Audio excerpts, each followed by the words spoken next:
ಜಯಂತಿ ಹಿನ್ನೆಲೆ ಕಾಫಿನಾಡು ಚಿಕ್ಕಮಗಳೂರಿನಲ್ಲಿ ವಿಶ್ವ ಹಿಂದೂ ಪರಿಷತ್ ಬಜರಂಗ ದಳದ ನೇತೃತ್ವದಲ್ಲಿ ದತ್ತ ಮಾಲಾಧಾರಿಗಳು ಹಾಗೂ ದತ್ತ ಭಕ್ತರಿಂದ ಬೃಹತ್ ಶೋಭಾಯಾತ್ರೆ ನಡೆಯಿತು.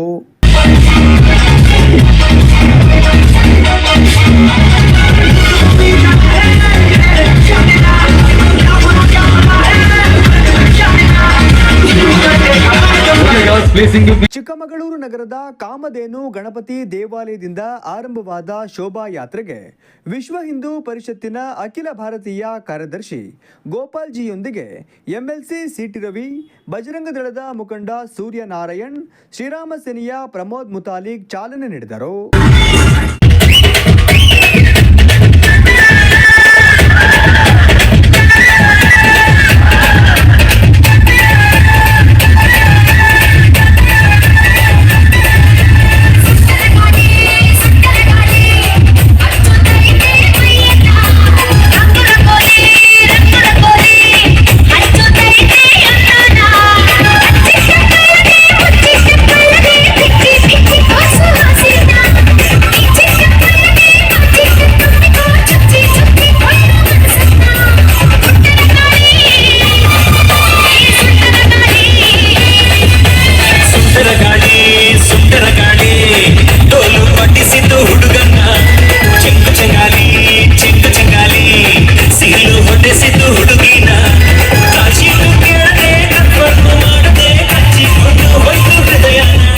ಕೆಇಬಿ ವೃತ್ತದ ಮೂಲಕ ಮೆರವಣಿಗೆಯಲ್ಲಿ ನೂರಾರು ಮಾಲಾಧಾರಿಗಳು ಬಸವನಹಳ್ಳಿ ಮುಖ್ಯ ರಸ್ತೆಯಿಂದ ಹನುಮಂತಪ್ಪ ವೃತ್ತಕ್ಕೆ ಆಗಮಿಸಿದರು.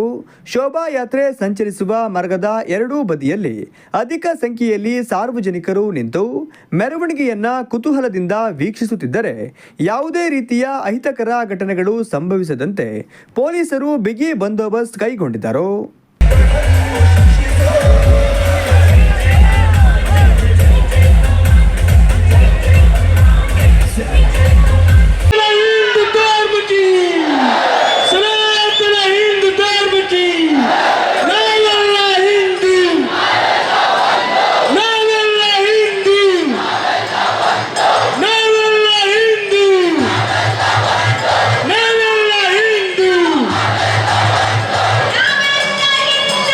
ಶೋಭಾಯಾತ್ರೆಯಲ್ಲಿ ದತ್ತ ವಿಗ್ರಹ, ಚಂಡೆ, ನಾಸಿಕ್ ಡೋಲ್, ಮಂಗಳೂರಿನ ಗೊಂಬೆಗಳು, ಕೊಂಬು, ಕಹಳೆ, ಉದಯ ಸಿಂಹ ನೇತೃತ್ವದ ಭಜನಾ ತಂಡ, ಕಲಾ ತಂಡಗಳು ಶೋಭಾಯಾತ್ರೆಗೆ ಮೆರಗು ನೀಡಿತು.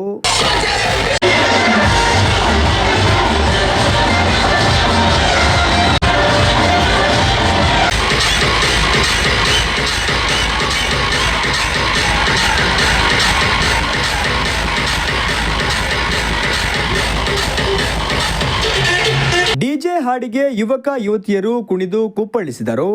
ನಾಸಿಕ್ ಡೋಲ್ನ ಸದ್ದಿಗೆ ದತ್ತ ಮಾಲಾಧಾರಿಗಳು ನೃತ್ಯ ಮಾಡುತ್ತಿದ್ದರು.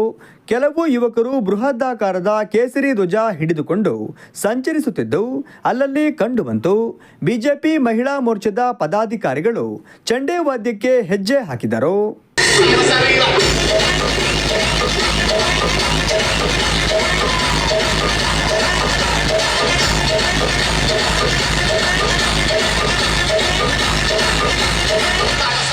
ಒಟ್ಟಾರೆ ಶಾಂತಿಯುತವಾಗಿ ಶೋಭಾಯಾತ್ರೆ ಯಶಸ್ವಿಯಾಗಿ ನಡೆಯಿತು.